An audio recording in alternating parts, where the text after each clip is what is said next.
Today we're bringing down the Nike GT Hustle 2s. Let's go. Good everyone, welcome back to the channel. It is Zach here with Tamsters Kicks. We're breaking down the newest Nike GT Hustle 2s. For being honest, these are the GT Run 2s. They kind of went away from the Run line. I don't know why. I thought it went well with like the GT Cut, the GT Jump, GT Run. But we changed it to the GT Hustle, and I mean, we're here for it. We got them in today. We're breaking them down. If you guys haven't seen a video from me, we're going through traction, cushion, support, materials, fit, all that good stuff. I hooped in the shoes, so I'm gonna have videos of me playing in them throughout the video today. Before we get into it today though, hit that like button, leave a subscribe for your boy. Growing the channel a little bit, I appreciate the support, so I just wanted to push this content out to anyone. Man, the GT Runs were one of my least favorite of the models. GT Jump and GT Runs were kind of a miss. The runs were definitely better than the jumps, in my opinion.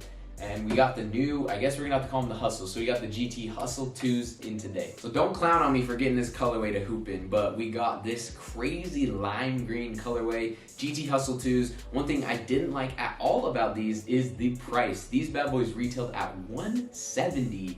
Pretty crazy because there's not like a ton going on them. Like the GT Cuts are definitely more worth that price, in my opinion, but this surprised me. This shoe definitely surprised me. So as we break it down today, I'm gonna have some pretty decent like reviews and ratings about it because I was genuinely shocked by how these felt on the court. Traction pattern, you have a waffle herringbone pattern offered with a surprisingly good grip on the court.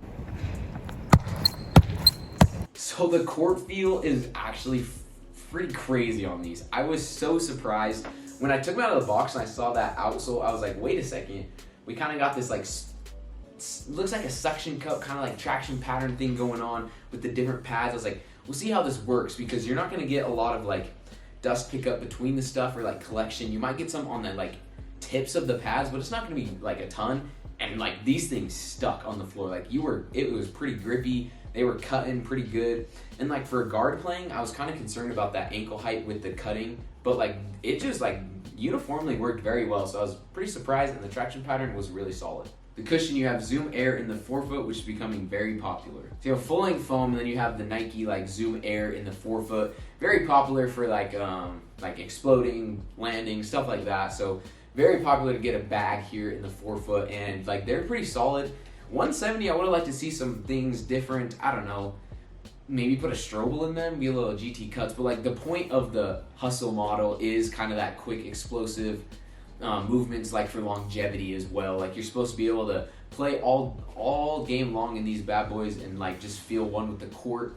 And so that's what I think it does. I think it's just a solid like standard Nike basketball shoe. I didn't really like the price as much, but the cushion playing in them felt solid, and I felt pretty nice court feel. Materials, the upper is built very minimal as the mesh uses different layers to support you. So yeah, there's a kind of a lot going on with the materials up here, but they tried to keep it minimalistic in how it feels and plays. Because you can see you kind of have this faux suede around the toe for durability. I like that aspect. You have this mesh scratchy part on the top of the toe. You have the ankle height, which is kind of interesting, but then you can kind of feel like in this back part, it's pretty like you can just like play with it a ton, but back here, you like actually gotta like squish it in. So they did a lot on this back heel unit with this like ankle collar here. Feels pretty good. This is a little softer, but it was also kind of a weird fit back here. We'll talk about the fit, but material-wise, it felt good. The tongue is very similar to the LeBron 20s as this top part, and then the middle part has some like aerated perforations in it for breathability. Materials felt good. I didn't complain too much about anything in that aspect. It was mainly the fit, which we'll talk about, but yeah, pretty solid. So yeah, the fit on these bad boys, I would definitely go true to size if you guys are trying to cop these, but nah, like they were super weird in this back part, like really wide. You can kind of tell that it kind of is giving that like super wide like cup shape back here. Like, I don't know, like you probably need a thicker sock if I'm being honest, because also it just felt like you weren't secure back here. I continually had to like pull this tight while I was playing and like relace just to get like that control over my foot. So I would go true to size if you're trying to get these, but just be aware that it might not fit how you like it. Core was interesting as you kind of had this padded like mid-rise collar here.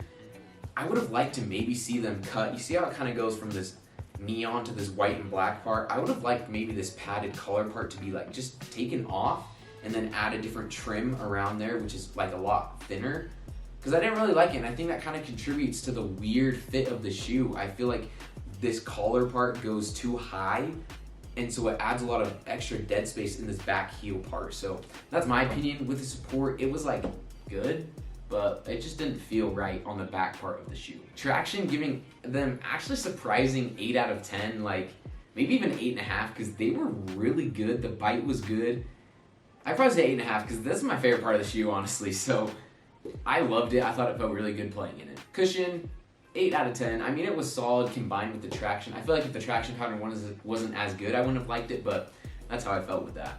Materials, fit, and support, we're all giving it a 7.5 out of 10. I was just kind of disappointed, and I mean, my expectations weren't very high for these bad boys, but I thought they could put a little more effort for 170. When I went to cop them at 170, I was like, oh my gosh, these better be pretty crazy, because 170 is actually on the upper end. Like you can get like Lamellos at 130, you can get Currys around that same price, you can get GT Cuts at this price. LeBrons are only $30 more, and there just wasn't enough in the shoe for me. But overall, like I said, it did definitely surprise me. The traction and the cushion pattern felt good, court grip was good. It's just kind of like a standard Nike basketball shoe, I would say. So let me know what you guys think about these. If you guys cop these, let me know how you feel, how you playing in them in the comments down below. But we'll see you guys on the next one.